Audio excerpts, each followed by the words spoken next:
Hi, I'm Peter with BunkieLife, and congratulations on your purchase of the Haven model. And today, along with Alex and Nick, we're going to be building the Haven model and walk you through step by step. Let's have a look. As you can see, we've already built the foundation. We've started with 6x6s in this particular case. Because we're building it here in the parking lot of our factory, things might look a little bit different than on your particular work site.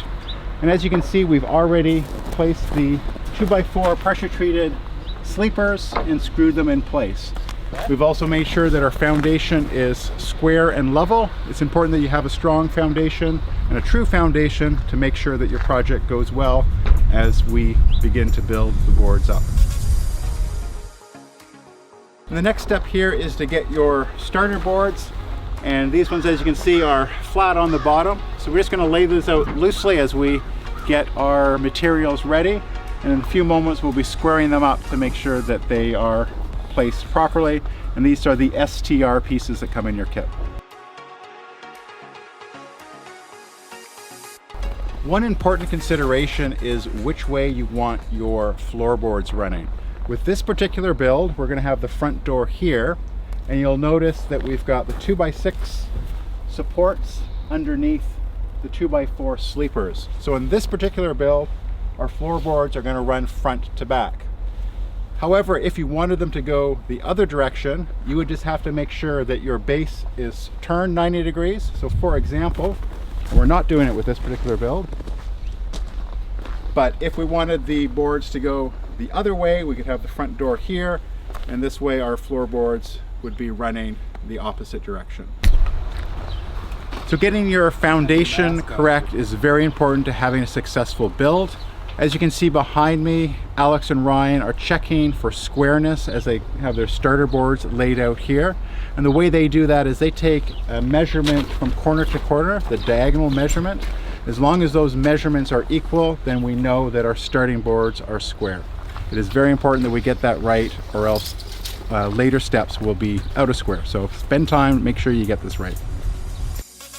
So Alex and Ryan are screwing down the boards, and it says so in your instructions, but just to point out, there's two different sizes that they are using. They're using the shorter 104 screws on the front, on the sides where it's a shorter rise, and then the 126 screws, which are 6-inch screws for the front and back. So make sure you get that right as you're fastening down your starter rows.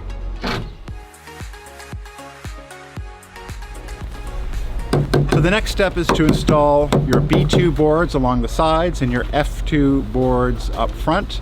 You'll notice Alex and Ryan tapping in the boards, and it's important that you use this X block that we send in each kit to make sure you're not pounding on the actual tongues of the finished board. So this is basically a scrap piece that we use for tapping them into place and making sure we're not damaging them.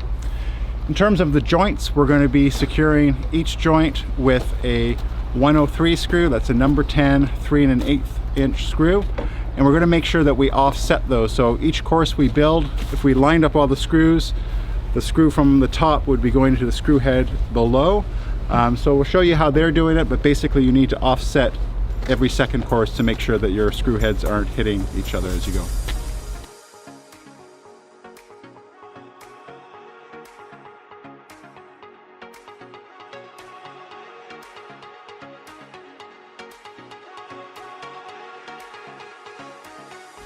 As you can see, we've put our door in place. You can put the door in place as soon as you've got 3 courses of boards built up in the front wall.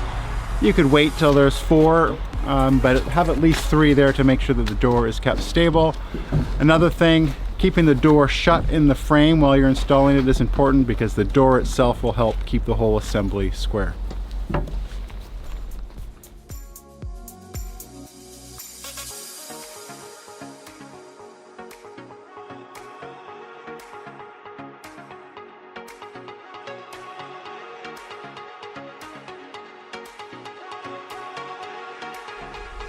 Okay, in a few moments we're going to be ready to install our front windows, but first just a couple of things to bear in mind. First of all, this surface that you're seeing here, this will be the inside of the window. So the handles would go on the inside, so you can operate the windows from the inside.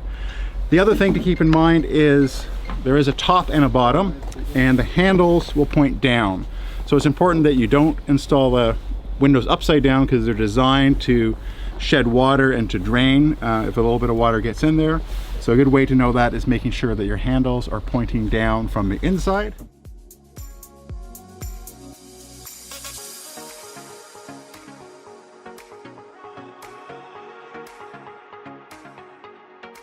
In terms of aesthetics, it's designed that from the inside you would want these sashes opening away from the door. But again, the important thing is that they are installed right side up. So the crew is just about ready to have us install these, and we'll show you how they go in. So now that we have our front window in place, we can go ahead and build up courses of the F3 blocks. We're going to do the same thing on the other side in a moment.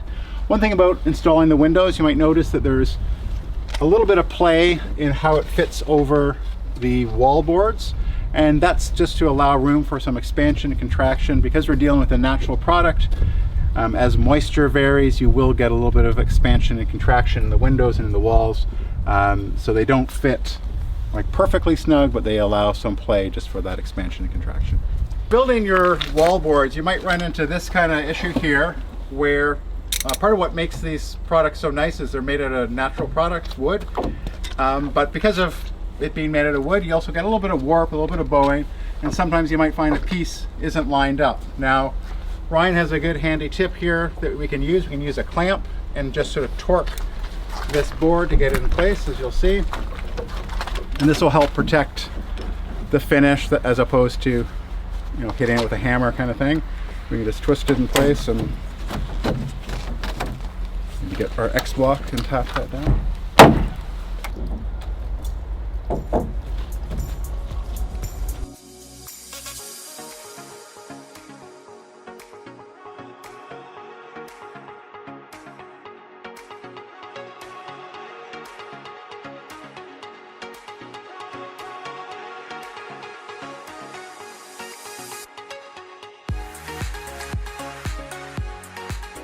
So we're just getting ready now to install our side window. With this particular model, you can put the side window on either side. For this particular build, we are going to be putting it on this side.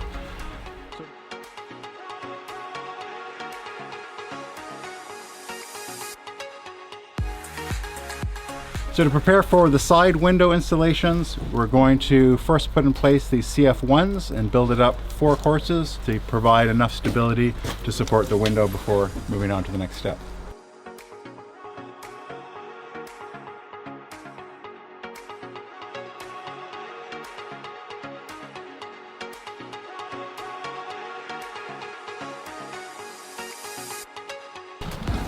So installing the side window, as I said earlier, it's important that you have 4 courses on one side. It's going to give you some stability, and then make sure you have at least 1 course on the opposite side, and that prevents the window from sliding, potentially tipping out. So make sure you have at least 4 plus 1 on the opposite side.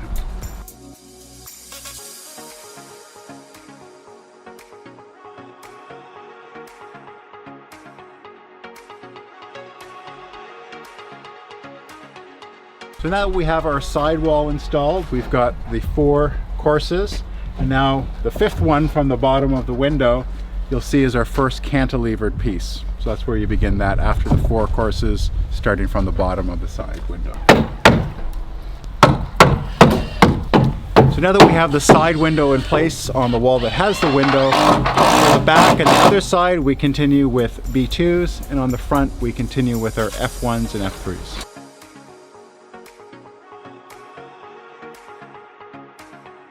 So once we've got our side window here installed, we're going to be putting a B7 that runs above it. A couple of things to note. You will notice that the B7 won't sit firmly on the top of the window. There will be a little bit of a space there. Again, because we're dealing with a natural product, we leave room for a little bit of expansion, contraction, and just overall settling. So not a concern if that B7 beam is not sitting firmly on the window. Also, you'll notice what Ryan and Alex are doing here, because we've been building and with the window in the middle, there's a tendency for the walls to sort of shift away from one another. So it's important that you have two people working on it to sort of bring those together and tie them together with this B7 that they're putting on top of the window.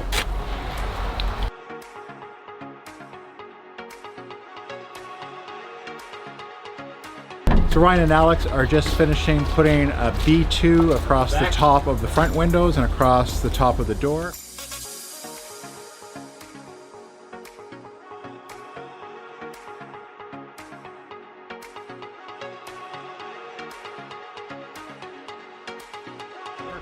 As we discussed with the side window, you will notice that there is a slight gap at the top of the window or the top of the door, and that's normal, just to allow for some expansion and contraction. It is a little bit tricky at times trying to tie the corners together, so it's important that you have at least two people working together, or maybe a third, just to kind of bring those corners together in order to get that B2 notch down above the doors and the windows. So after you've got your first 5 cantilevered pieces installed, then the 6th one is going to be your B9. And you can tell it's got special notching on the end. So that would be your 6th cantilevered piece. Here Ryan is putting a B2 across the front. And in a moment he's going to be putting a B2 at the end of those cantilevered pieces.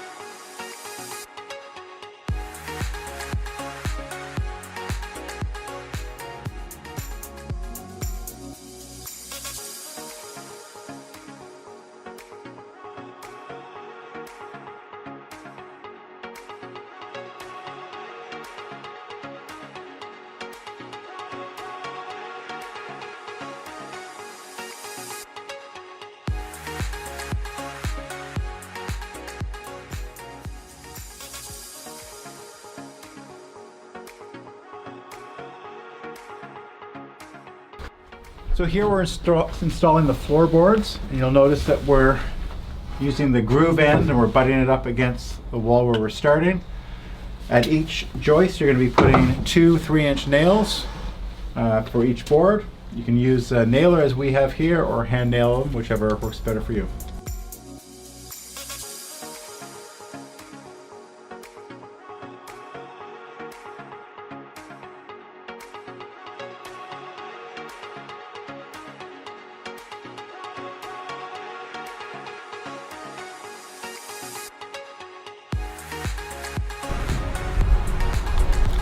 So next on the side walls we're putting in the BM1, and you'll notice this piece has basically double notches in it. Okay, next they'll be installing the M1s like this one. These are sistered beams, and there's 5 of them that span from sidewall to sidewall, and that forms the support for the loft floor. So now that we have the M1s in place, you'll see they're putting the BM2s on top of those M1 beams. You'll notice that they're notched to fit into each of those M1 beams that we installed in the earlier step. One trick to make working up here a little bit easier, you'll notice that Ryan put a number of loose boards going across the M1s to create a little bit of a work platform. You could use those, or a sheet of thick enough plywood or something similar, to create a work platform as you fit these pieces together.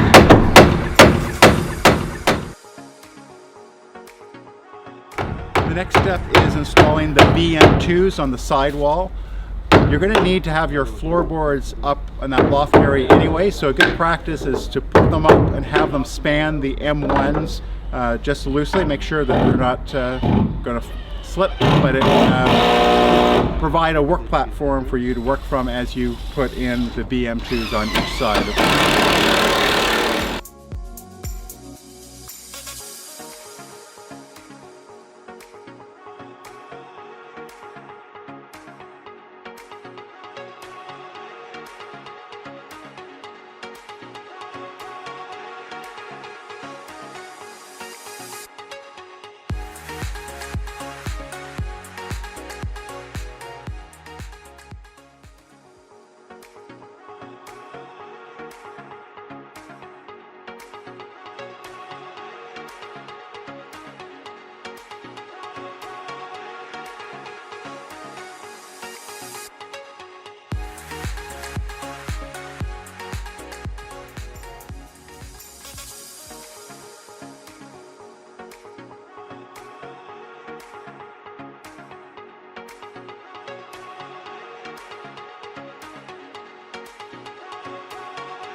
So on the side walls, we've put in our C3. They're just putting the C4 in place.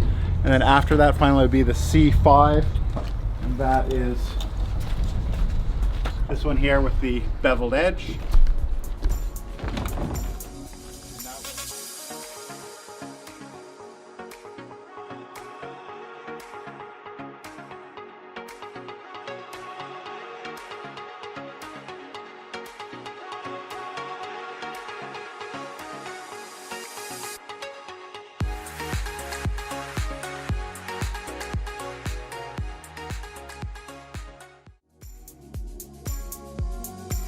So here we can see from the vantage point of the loft that the first gable is in place.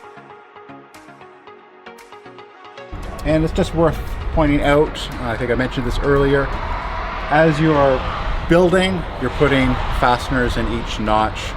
That's the 104 screws, one in each course, and you're sort of attacking them from slightly different angles so that they don't hit the screw heads on the way up.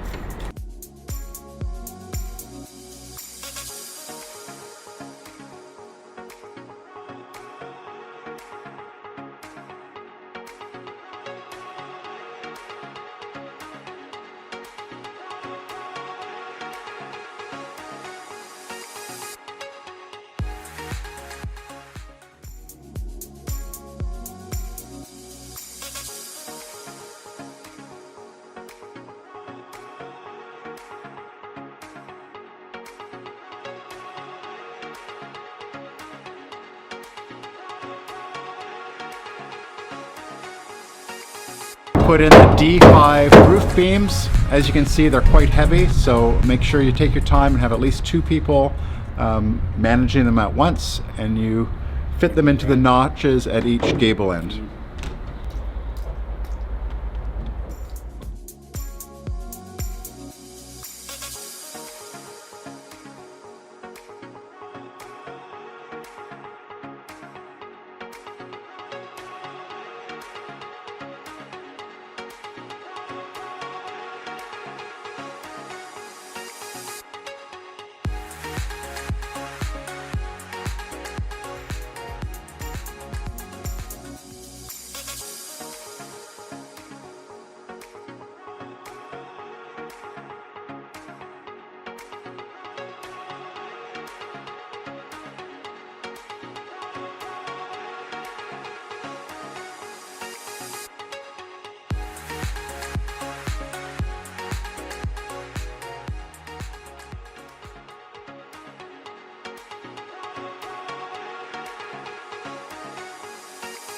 So in order to keep things weatherproof, Ryan is putting a bead of silicone caulking just on the top of the gable where the roof board meets the gable. That ensures a weather-tight seal.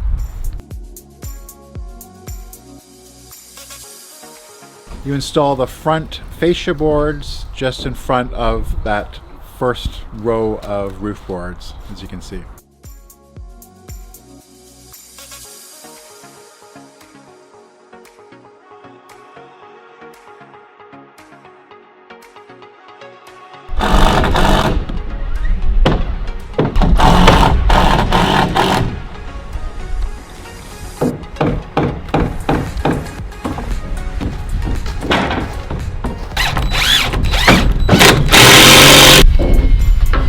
Next, we're installing the blocking, the bridging between the roof beams. These are pieces E3, E2, and E1, and each piece is getting secured by 3 of the 104 screws. And as you can see, Ryan here, he's putting them in on an angle so that it can pass through the bridging into the beam.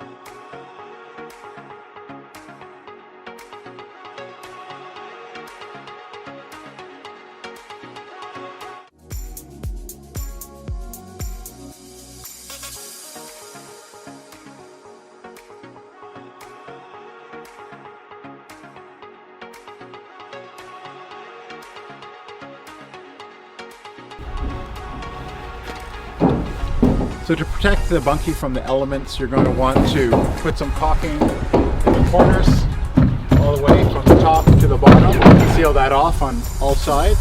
Similarly with your windows and your doors, you're going to want to put a bead caulking on the sides and the top. Typically you're going to do your caulking after you've stained or painted your bunkie, if that's what you're doing.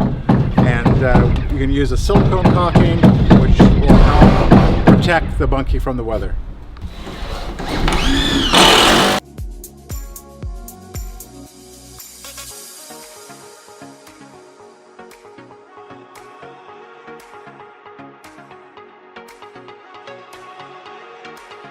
So when you're installing the normal ladder, you secure it with screws at the top and the bottom with 2 number 10 screws. In this particular build, we're using the upgraded folding staircase ladder.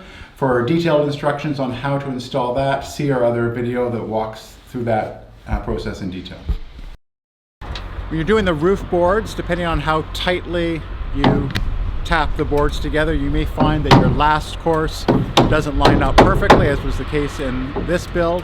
So we had to rip a little bit off one board to make it line up with the ends of the beam, as we saw here.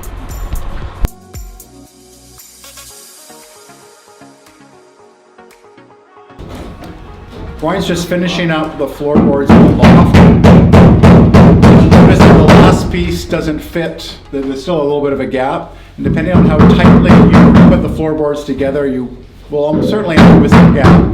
What we've done is we've ripped the piece on the table saw to fit the last piece of floorboard. If you don't have a table saw, you can also use a skill saw to make up whatever gap you have left at the end. So when installing the loft railing and pickets, it's very important that you get the first picket up against the side wall and that you pre-drill that first picket every 12 inches and use your 802 screws, that's your 8.5 inch number 8 screws, to secure it to the wall.